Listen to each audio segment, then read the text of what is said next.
رايك في الدوري النهارده؟ ايه رايك في الدوري يا سيدي؟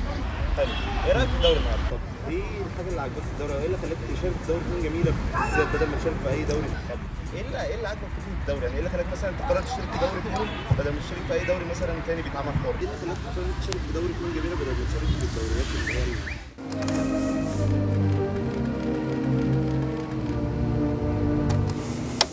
حاسس ان احنا لازم نكتر الحوار شويه، يعني مش ما نخلوش مره واحده في الترم مثلا. حاسس ان احنا ده نشاط لازم نعمله على طول، يعني بدل الدوري مره واحده بس في الترم او في السنه نخليه مثلا مرتين ثلاثه. حوار حلو.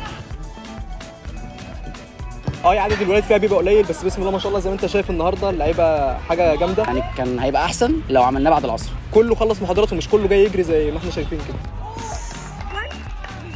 اولا لان انا في كليه فنون جميله، تمام. ثانيا انا بحب الكوره جدا، فاي نشاط فيه كوره يعني انا الوحيد النشاط اللي بشترك فيه اصلا الكوره.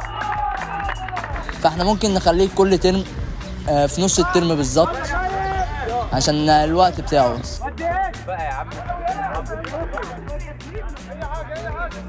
احنا بنلعب 5، يعني ممكن نأجر ملعب اكبر من كده.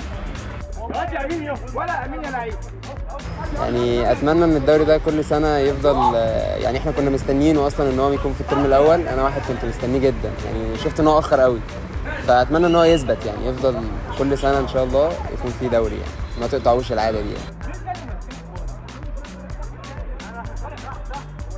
فنون جميلة مختلفة عن الجميع. فنون جميلة غير أي كلية تانية، يعني فنون جميلة فيها كوميونتي كده كلنا مع بعض، احنا عايزين نقرب مع بعض، وخصوصا الولاد قليلين شوية، فلما يقربوا مع بعض وكده فمش بنلاقي الحاجات دي كتير قوي في الكلية اللي احنا ولاد قليلين شوية، بس فالفكرة جميلة قوي ان احنا نجمعهم كلهم، فعشان كده بقول يعني يا ريت لو نعملها أكتر، مش مرة واحدة مثلا في الترم أو مرتين أو كده.